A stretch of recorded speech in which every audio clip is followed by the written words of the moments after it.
एक पोस्टमैन ने एक घर के दरवाजे पर दस्तक देते हुए कहा, चिट्ठी ले लीजिए। अंदर से एक लड़की की आवाज आई, आ रही हूं। लेकिन 3-4 मिनट तक कोई ना आया तो पोस्टमैन ने फिर कहा, अरे भाई, मकान में कोई है क्या? अपनी चिट्ठी ले लो। लड़की की फिर आवाज आई, पोस्टमैन साहब, दरवाजे के नीचे से चिट्ठी अंदर डाल दीजिए, मैं आ रही हूं। पोस्टमैन ने कहा, नहीं, मैं खड़ा हूं, रजिस्टर्ड चिट्ठी है, पावती पर आपके साइन चाहिए। करीब 6-7 मिनट बाद दरवाजा खुला। पोस्टमैन इस देरी के लिए झल्लाया हुआ तो था ही, उस पर चिल्लाने वाला था ही, लेकिन दरवाजा खुलते ही वह चौंक गया। सामने एक अपाहिज जिसके पांव नहीं थे, सामने खड़ी थी। पोस्टमैन चुपचाप पत्र देकर और उसके साइन लेकर चला गया। हफ्ते 2 हफ्ते में जब कभी उस लड़की के लिए डाक आती, पोस्टमैन एक आवाज देता और जब तक वह कन्या ना आती तब तक खड़ा रहता। एक दिन उसने पोस्टमैन को नंगे पांव देखा। दीपावली नजदीक आ रही थी। उसने सोचा, पोस्टमैन को क्या इनाम दूं। एक दिन जब पोस्टमैन डाक देकर चला गया, तब उस लड़की ने जहां मिट्टी में पोस्टमैन के पांव के निशान बने थे, उन पर कागज रखकर उन पांव का चित्र उतार लिया। अगले दिन उसने अपने यहां काम करने वाली बाई से उस नाप के जूते मंगवा लिए। दीपावली आई और उसके अगले दिन पोस्टमैन ने गली के सब लोगों से तो इनाम मांगा और सोचा कि अब इस बिटिया से क्या इनाम लेना, पर गली में आया हूं तो उससे मिल ही लूं। उसने दरवाजा खटखटाया। अंदर से आवाज आई, कौन? उत्तर मिला, पोस्टमैन। बालिका हाथ में एक गिफ्ट पैक लेकर आई और कहा, अंकल, मेरी तरफ से दीपावली पर आपको यह भेंट है। पोस्टमैन ने कहा, तुम तो मेरे लिए बेटी के समान हो, तुमसे मैं गिफ्ट कैसे लूं? कन्या ने आग्रह किया कि मेरी इस गिफ्ट के लिए मना नहीं करें। ठीक है, कहते हुए पोस्टमैन ने पैकेट ले लिया। बालिका ने कहा, अंकल, इस पैकेट को घर ले जाकर खोलना। घर जाकर जब उसने पैकेट खोला तो विस्मित रह गया, क्योंकि उसमें एक जोड़ी जूते थे। उसकी आंखें भर आईं। अगले दिन वह ऑफिस पहुंचा और पोस्ट मास्टर से फरियाद की कि उसका तबादला फौरन कर दिया जाए। पोस्ट मास्टर ने कारण पूछा तो पोस्टमैन ने वे जूते टेबल पर रखते हुए सारी कहानी सुनाई और भीगी आंखों और रुंधे कंठ से कहा, आज के बाद मैं उस गली में नहीं जा सकूंगा। उस अपाहिज बच्ची ने तो मेरे नंगे पांव को तो जूते दे दिए, पर मैं उसे पांव कैसे दे पाऊंगा? पोस्ट मास्टर ने पोस्टमैन से कहा, अच्छा ठीक है, आपके तबादले की बात कल देखते हैं।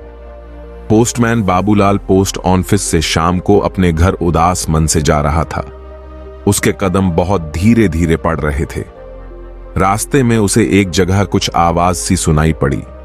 उसने इधर उधर देखा और उसे कोई ना दिखाई दिया, पर आवाज साफ सुनाई पड़ रही थी। क्या हुआ बाबूलाल, किस सोच में डूबे हो? उस बच्ची ने तुम्हें जूते दिए और तुम उस बच्ची को पैर नहीं दे पाओगे, यही है ना? बाबूलाल ने मन ही मन हां की। फिर उधर से आवाज आई, बाबूलाल, तुम भले उसे पैर नहीं दे सकते, पर उसके पैर बन तो सकते हो। अपने अंतर्मन को जगाओ। और इतना कहकर वह आवाज शांत हो गई। बाबूलाल सुध बुध से खो के घर पहुंचे। घर पर उनकी पत्नी ने पूछा, क्या हुआ, क्यों परेशान हो?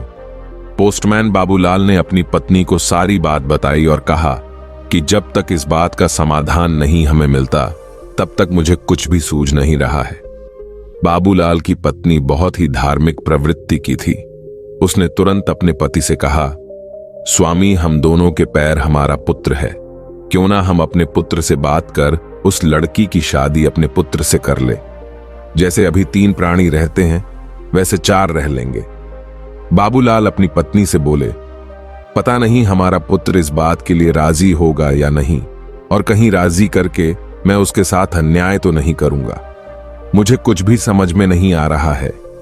इस पर उसकी पत्नी ने उसको कहा कि आप अपने मन में बिल्कुल भी शंका मत लाइए, अपने पुत्र से हम लोग बात करेंगे। अगर वह राजी हो जाता है तो ही सही, और अगर वो नहीं भी राजी होता है तो हमारे और आपके मन से यह बोझ तो नहीं रहेगा कि हमने उस लड़की को पैर देने की कोशिश भी ना की। दोनों पति पत्नी उसी क्षण अपने पुत्र के कमरे में गए और उसको आवाज दी। पुत्र तुरंत हड़बड़ा कर उठा और कहा, मां, पिताजी, आप दोनों इतने परेशान क्यों हैं? क्या बात है, मुझे बताइए। पोस्टमैन बाबूलाल अपने बेटे से झेंपते हुए बोले, नहीं बेटा, कोई बात नहीं है, बस हम लोग यही देखने आए थे कि तुम सो गए हो या नहीं। उन दोनों के चेहरे देखकर पुत्र बोला कि आप लोग मुझसे कुछ छुपा रहे हैं, जो भी बात हो वह मुझसे निसंकोच कहिए। बाबूलाल की पत्नी ने सारी बात अपने पुत्र से कही। पुत्र ने हंसते हुए कहा कि बस इतनी सी बात, यह तो मेरा सौभाग्य होगा कि आप लोगों ने मुझे आपकी सेवा करने और आपकी व्याकुलता को समाप्त करने और पितृऋण को अदा करने का अवसर प्रदान किया। पोस्टमैन बाबूलाल अपने पुत्र की बात सुनकर बहुत ही खुश हुआ और उसे हृदय से लगा लिया और मन ही मन भगवान का भजन गाते हुए उसने रात गुजार दी। सुबह होते ही वह सबसे पहले मंदिर गया, उसके बाद लड़की के घर गया और उस लड़की से सारी बात कही। वह लड़की पोस्टमैन बाबूलाल से रोते हुए बोली कि मैं अपाहिज हूं, आप मेरे संग अपने पुत्र को मत अपाहिज बनाइए। मेरी जिंदगी जैसे लिखी हुई है वैसे मैं काट रही हूं और मैं भगवान की कृपा से बहुत प्रसन्न हूं। उसी समय बाहर से एक साधु गुजर रहे थे जो पोस्टमैन बाबूलाल और उस लड़की का वार्तालाप सुन रहे थे। उन्होंने दरवाजे पर आकर नारायण नारायण बोला, जिसको सुनकर बाबूलाल ने उन साधु को प्रणाम किया। उस लड़की ने भी साधु को प्रणाम किया।